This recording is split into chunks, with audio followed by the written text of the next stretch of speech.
오늘 성경 본문 말씀을 보면 36절에 베드로는 예수님에게 주님 어디로 가시나이까?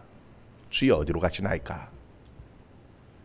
라틴어로 쿠어바디스 도미네. 이 의미는 주님 우리를 두고 어디로 가십니까? 그 베드로와 제자들의 그 심정을 잘 드러내는 말입니다. 어린아이 같은 정말 양과 같은 그런 존재가 제자들이 그런 존재가 되어져 버렸습니다. 그런데 보니까 예수님께서 지금 어디로 가시려고 하는 것 같습니다. 이런 보면은 평소에 어머니가 혹은 아버지가 평소에 하지 않던 일을 하면 아이들은 불안합니다. 혹시 엄마가 우리 두고 어디 가시는 거 아니야? 남편들도 그런 경우들이 있죠.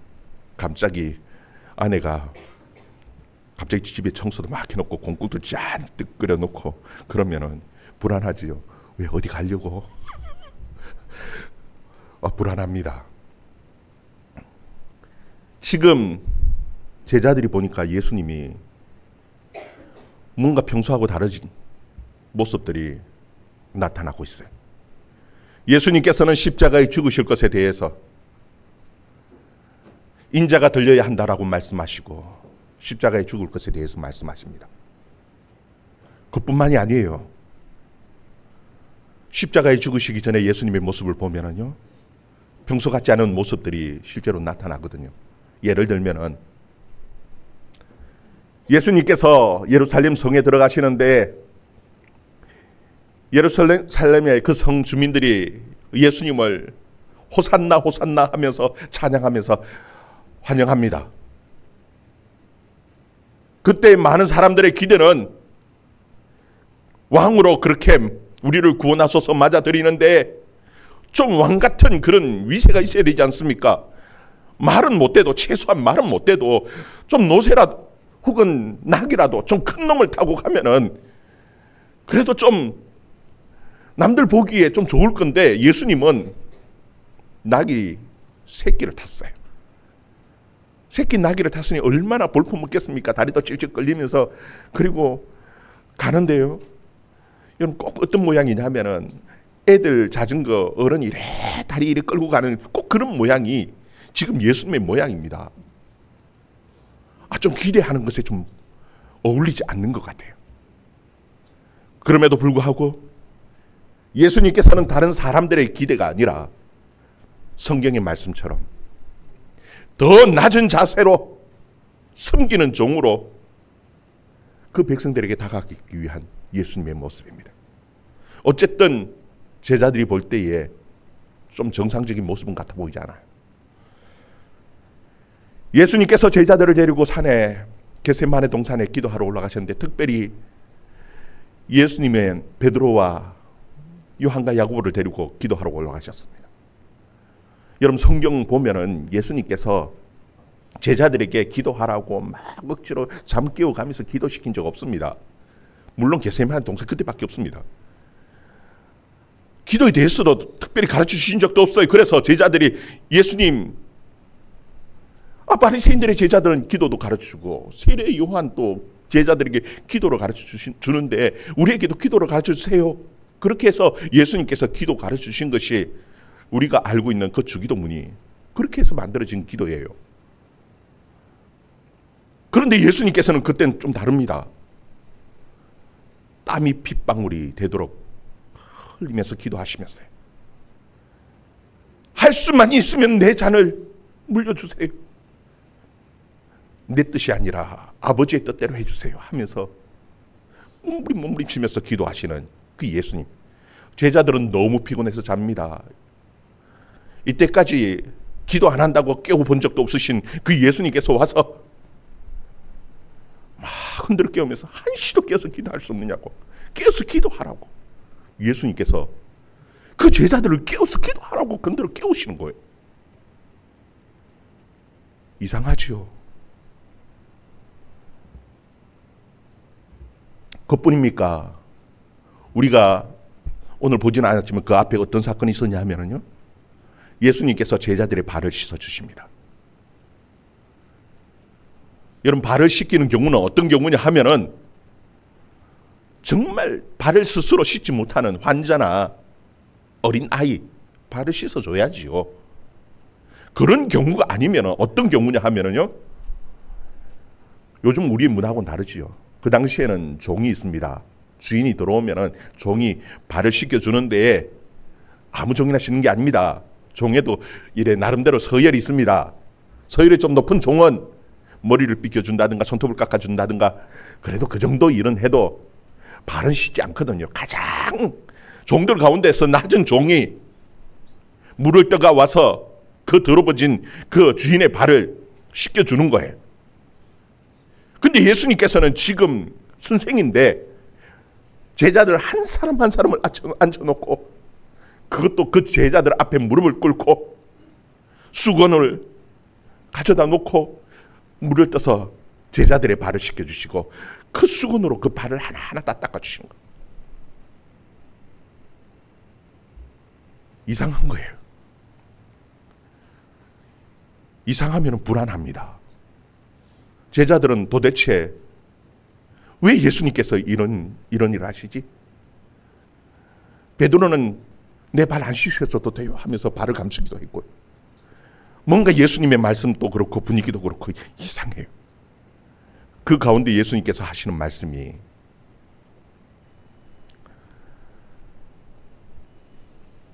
너희 중에 나를 팔 자가 있다는 겁니다.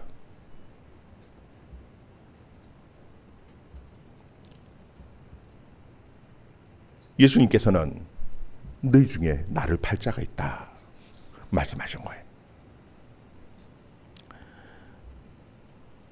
우리 21절 말씀 같이 봅니다.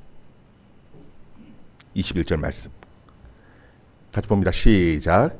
예수께서 이 말씀을 하시고 심령이 괴로워 정언하여 이르시되 내가 진실로 너희에게 이르노니 너희 중에 하나가 나를 팔리라. 여러분, 이 불안할 때에 갑자기 예수님께서 판단하는 겁니다. 너희 중에 팔 거라고.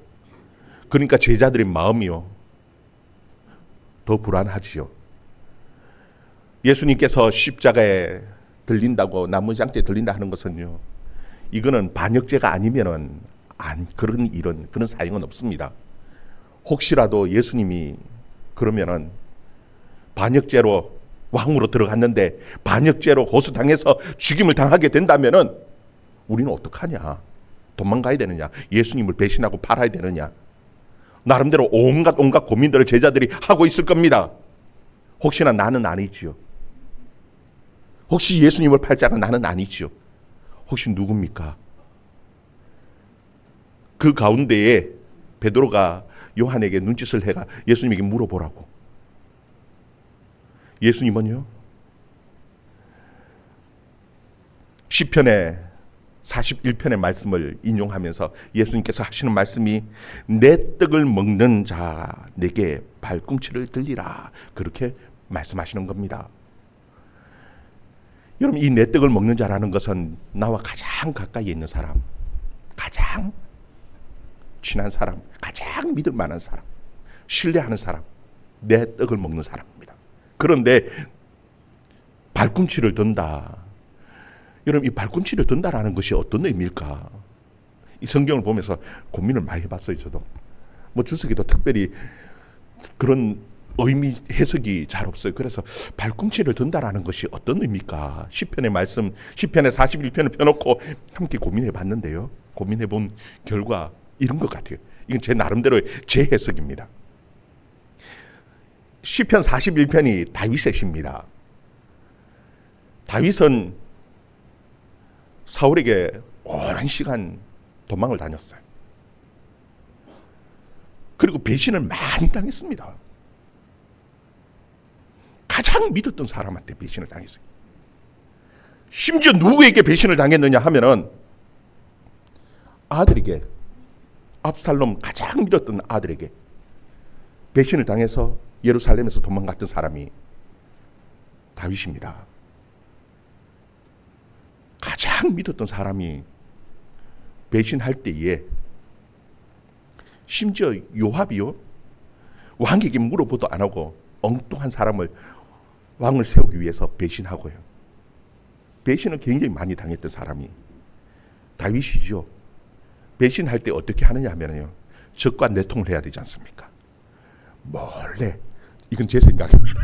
뒤꿈치를 싹 들고 살고 뒤꿈치를 들고는 그렇게 살짝이 빠져나가서 적과 내통을 하고 배신한 그 의미로 뒤꿈치를 들었다, 그렇게 표현하지 않았을까? 어쨌든 몰래 지금 은밀하게 자신을 팔려고 하는, 그것도 가장 가까운 사람, 그 일을 하려고 하고 있다는 겁니다. 여러분, 모르는 사람이 뭐 배신을 하든 어떻든지 나를 죽이려고 하든, 대제사장과 서기관들이, 바리새인들이 죽이려고 하는 이런 것들은 크게 마음의 상처가 되지 않습니다. 큰 문제가 되지 않습니다. 가장 가까운 사람 배신할 때요, 그게 얼마나 견디기 힘듭니까? 여러분, 거기에다가 지금 예수님의 제자들은 다 어린아이 같아져 버렸습니다. 왜냐하면 예수님께서는 어린아이 같지 않으면 천국에 들어갈 수도 없다. 어린아이 같아져야지 천국에서 큰 자라고. 그 예수님의 제자들은 예수님을 만나고 난 이후에 다 양들이 되어져 버렸습니다.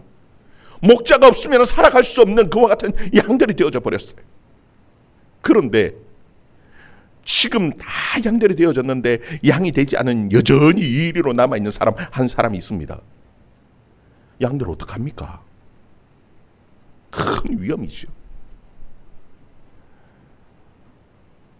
여러분, 부모가 배신당해 죽으면요, 그 어린 아이들은 어떡합니까? 큰 걱정이죠. 예수님께서는 심령이 괴로워하면서 그 배신할 사람을 놓고 얘기하는 겁니다. 누가 우리를 배신하지요? 예수님께서 한 번 더 기회를 주시는 거예요. 내 떡을 받아서 먹는 자라는 겁니다. 그러면서 조각 하나를 떼서 주는 거예요. 내 떡을 먹는 자, 발꿈치를 들었던 것처럼 주는 거예요. 가룟 유다가 받아 들었습니다. 마지막 예수님께서는 가룟 유다에게 기회를 주신 거예요. 회개할 수 있는 기회를 주셨는데도 가룟 유다는 그 떡을 받고 난 그 밤에 떠나버렸습니다. 여러분, 어린아이는 밤길에 그렇게 떠나지 않습니다. 어린아이가 아니라는 겁니다. 가룟 유다는 어린아이가 되지를 못했습니다. 예수님을 믿고 맡기고 따라갈 수 있는 그런 어린아이가 아닙니다. 자기의 생각이 있었고 자기의 계획이 있었고 이미 어른이었습니다. 어린아이 된 적이 없습니다. 그리고는 예수님을 배반하고 떠나버렸습니다. 여러분 같으면 어떡하겠습니까? 모르겠어요. 저는 예수님이 아니기 때문에 아마 그냥 인간적인 생각으로는요, 가룟 유다가 떠나고 난 다음에 나머지 제자들이 있는 자리에서 야, 저놈이 나쁜 놈이야. 막상 있을 때는 말 못해도 떠났잖아. 떠나놓고 난 다음에 우리끼리 있는데 야, 저놈 조심해야 될 놈이야. 저놈이 나쁜 놈이야. 저놈이 배신할 놈이야. 아마 그런 말을 할 것 같은데 예수님은 그렇게 하지 않으셨다는 겁니다. 오히려 예수님께서는 전혀 다른 말씀을 하셔요. 그게 무엇이냐 하면은 영광에 대한 말씀을 하신 거예요. 그 가룟 유다의 배신과 함께 예수님께서는 예수님의 영광, 하나님의 영광, 우리가 받을 그 영광에 대해서 예수님께서는 함께 연결시켜서 말씀하고 계신 거예요. 우리 31절 32절 말씀, 31절 32절 말씀 같이 한번 읽어봅니다. 시작. 그가 나간 후에 예수께서 이르시되 지금 인자가 영광을 받았고 하나님 또 인자로 말미암아 영광을 받으셨도다. 만일 하나님이 그로 말미암아 영광을 받으셨으면 하나님 또 자기로 말미암아 그에게 영광을 주시리라. 아멘. 예수님께서는 이 가룟 유다가 배신한 것을 영광의 시작으로 예수님께서는 받아들이고 제자들에게 말씀하고 계시는 겁니다. 여러분, 인간적으로 생각하면 이게 어찌 영광입니까? 다른 사람에게 뒤통수 맞고 배신당한 것도 아닙니다. 가장 가까운 믿었던 그 12명의 제자 가운데 한 사람, 늘 같이 함께 다녔던, 가장 신뢰했던 그 사람에게 배신당했어요. 십자가에 죽는데, 그것도 그 십자가의 죽음이 얼마나 비참한 죽음입니까? 채찍에 맞고 온갖 사람들이 막 욕을 하고 모욕 주는 그 십자가야. 그 비참한 십자가를 하나님께서는 영광으로 받으셨고, 그리고 예수님도 그것이 영광이고, 그 영광이 다 우리에게 주어질 그 영광이라고 예수님께서는 지금 말씀하고 계시는 것이에요. 그게 도대체 왜 영광이 되어집니까? 그 가까운 사람의 배신에 의해서 죽음인데, 어떻게 보면 인간적으로 봤을 때는 가장 치욕스러운 죽음이어야 되는데, 가장 치욕스러운 죽음을 예수님께서는 영광이라고, 가장 큰 영광이라고 지금 예수님께서 말씀하고 계신 거예요. 왜 그것이 영광이 되어지느냐 하면은요, 여러분, 그 예수님의 죽음은 우리들의 구원을 위한 죽음이시기 때문에, 저와 여러분을 구원하시기 위한 그 죽음이기 때문에 예수님께서는 그 죽음을 뭐라고 말씀하시냐면 영광이다, 영광이라고 말씀하신 거예요. 우리를 구원하기 위한, 우리를 위한 죽으심이기 때문에 예수님은 첫 번째 영광이라고 말씀하셔요. 그 다음에 두 번째에 거기 보면은 하나님도 인자로 말미암아 영광을 받으셨다. 하나님이 영광이라는 겁니다. 두 번째 영광은 누구의 영광이라고요? 하나님의 영광. 그게 왜 하나님의 영광입니까? 예수님이 배신당해서 십자가에 죽으시는데, 여러분, 누가복음 15장에 보면은 이런 양에 대한 비유, 이런 드라크마의 비유, 이런 아들에 대한 비유가 나옵니다. 양이 100마리 있는데 한 마리를 잃어버렸습니다. 찾기까지 찾아다녀서 그 양, 잃어버렸던 양 한 마리를 찾아왔어요. 그 7절에 보면은 그때에 예수님께서 하시는 말씀이, 죄인 하나가 회개하면 하늘에서 회개할 것이 없는 의인 99 인하여 기뻐하는 것보다도 더 기뻐한다라고 예수님께서 말씀하고 계시는 것이, 여러분, 아버지에게 있어서 가장 큰 영광은 다른 영광이 아니었습니다. 잃어버렸던 그 아들이 돌아오는 것이 아버지에게 가장 큰 영광이었고요, 하나님에게서 있어서 가장 큰 영광은 잃어버렸던 그 양 한 마리를 찾아온 그것이 가장 큰 영광이었습니다. 예수님께서는 잃어버렸던 그 아들, 잃어버렸던 그 양, 그 잃어버린 자들이 하나님 앞에 다시 돌아올 수 있는, 하나님과 원수되었던 우리들을 하나님과 화목케 하시고 하나님의 집으로 다시 돌아갈 수 있도록 그 길을 열어놓으신 분이 누구냐 하면 바로 예수님이었고, 그 예수님의 십자가가 우리를 하나님 앞에 쓸 수 있는 의를 만들어 놓았어요. 그래서 예수님께서는 이것이 하나님 아버지의 영광이라고 말씀하고 계시는 것이, 여러분, 그리고 또 마지막 또 하나의 영광이 있어요. 그게 무엇이냐 하면은 이 예수님의 그 배신당하고 죽은 그 십자가가 우리에게 영광이라는 겁니다. 여러분, 예수님께서는 그 십자가의 죽음을 산고로 표현하십니다. 여러분, 아이 놓아본 우리 어머니들은 다 알죠. 얼마나 힘이 듭니까? 아이 낳는 것이 얼마나 고통스럽습니까? 그 고통스럽고 힘들게 아이를 낳았죠. 낳는 순간 그 모든 것이 영광입니다. 아이를 낳은 어머니에게도 영광이지만 그 아이에게도, 그 태어난 그 아이에게도 엄청난 큰 영광. 여러분, 예수 그리스도의 십자가의 죽음으로 말미암아 우리에게 주어질 그 구원의 은혜는요, 우리에게 또한 큰 말할 수 없는 영광이기 때문에 예수님께서는 그 가룟 유다가 배신해서 죽는 그 십자가조차도 예수님께서 뭐라고 말씀하시냐면 그것을 영광이라고.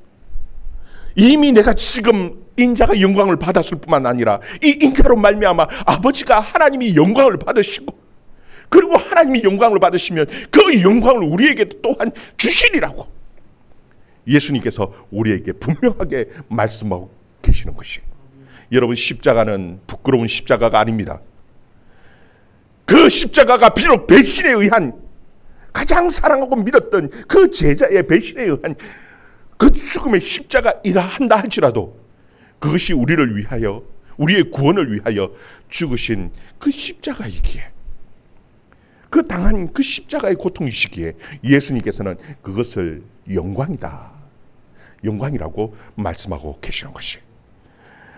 여러분, 그 십자가의 영광을 또 함께 누릴 수 있는 저와 여러분의 삶이 되어줄 수 있기를 주의 이름으로 축원합니다. 예수님께서 영광이라고 말씀하시면서 하시는 말씀이 내가 어디로 가야 될 것에 대해서 말씀하시죠. 우리 33절 말씀, 33절 말씀 같이 읽습니다. 시작. 작은 자들아, 내가 아직 잠시 너희와 함께 있겠노라. 너희가 나를 찾을 것이나 일찍이 내가 유대인들에게 너희는 내가 가는 곳에 올 수 없다고 말한 것과 같이 지금 너희에게도 이러노라. 아멘. 지금 예수님께서는 너희와 함께 있는 것이 잠깐밖에 이제 남은 시간이 없다라는 겁니다. 잠깐 함께 있지만 내가 떠나야 되겠다라는 겁니다. 예수님이 떠난다고 하니 어떡합니까? 거기 보면은 예수님께서 그 제자들을 부르시는 데에 얘들아 그냥 부르시는 것이 아니라 작은 자들아, 작은 자들아. 여러분, 여기 작은 자들아는 말은 소자야 하는 말인데 무슨 의미냐면 어린 아이를 부를 때 말하는 거예요. 얘들아 하는데 어린 아이입니다. 어린 아이. 정말 이제 제대로 자기 일도 제대로 하지 못하는 그 어린 아이처럼 예수님께서 그 제자들을 부르시면서 내가 떠나야 된다라는 겁니다. 여러분, 얼마나 불안합니까? 진짜 이 제자들은 어린 아이가 되었습니다. 배도 버려두고 그물도 버려두고 예수님을 따를 때에 오로지 예수님만 따라, 예수님께서 모든 것을, 내 모든 것을 책임져 주신다고 믿고 따랐습니다. 여러분들은 그렇지 않습니까? 여러분들이 예수님을 믿고 따를 때에요, 어린 아이가 되는 겁니다. 다 아버지께 맡기고, 다 주님께 맡기고, 그냥 예수님 시키는 대로 합니다 하고 따라가는 그 어린 아이인데 예수님께서 떠나시겠다라는 거예요. 제자가 다들 불안하죠. 그 가운데 베드로가 말을 합니다. 우리 36절 말씀, 36절 말씀 같이 읽습니다. 시작.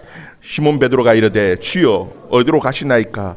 예수께서 대답하시되 내가 가는 곳에 내가 지금 따라올 수 없으나 후에는 따라오리라. 아멘. 다들 불안하죠. 그 중에 이 베드로가 묻습니다. 예수님 어디로 갑니까? 우리 어떡합니까? 주님 가시면 우리는 어떡합니까? 이제 우리 나이인데 아무것도 할 수 없는데 어떡합니까? 여러분, 어떻게 해야 합니까? 예수님께서는 야, 뭘로 어떻게 다른 것 하지 말고 딱 하나만 하라라는 겁니다. 예수님께서 우리에게 하라시는 것은요, 다른 것이 아닙니다. 서로 사랑하라라는 겁니다. 34절 35절 말씀, 34절 35절 말씀 같이 읽습니다. 시작. 새 계명을 너희에게 주노니 서로 사랑하라. 내가 너희를 사랑한 것 같이 너희도 서로 사랑하라. 너희가 서로 사랑하면 이로써 모든 사람이 너희가 내 제자인 줄을 알리라. 아멘. 아멘. 여러분, 어린아이는요 그냥 믿고 맡기는 겁니다. 불안하지요. 그럼에도 불구하고 우리의 모든 구원을 예수님께서 책임지십니다. 우리의 모든 삶을 예수님께서 책임지십니다. 예수님께서 너희에게 야, 너희 따라오기 위해서 뭘 해야 돼? 너희가 내 없는 동안 뭘 해야 돼? 하면서 다른 특별한 것을 요구하지 않으셨습니다.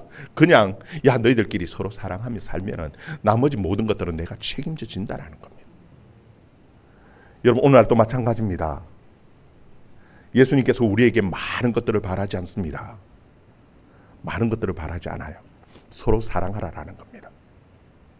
여러분, 사랑하는데 어떻게 사랑합니까? 예수님께서 제자들의 발을 씻겨주신 것 같이 너희도 그렇게 하라라는 겁니다. 여러분, 중직자들은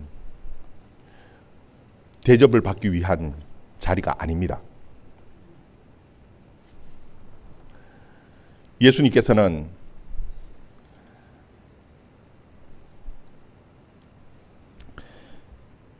그 제자들에게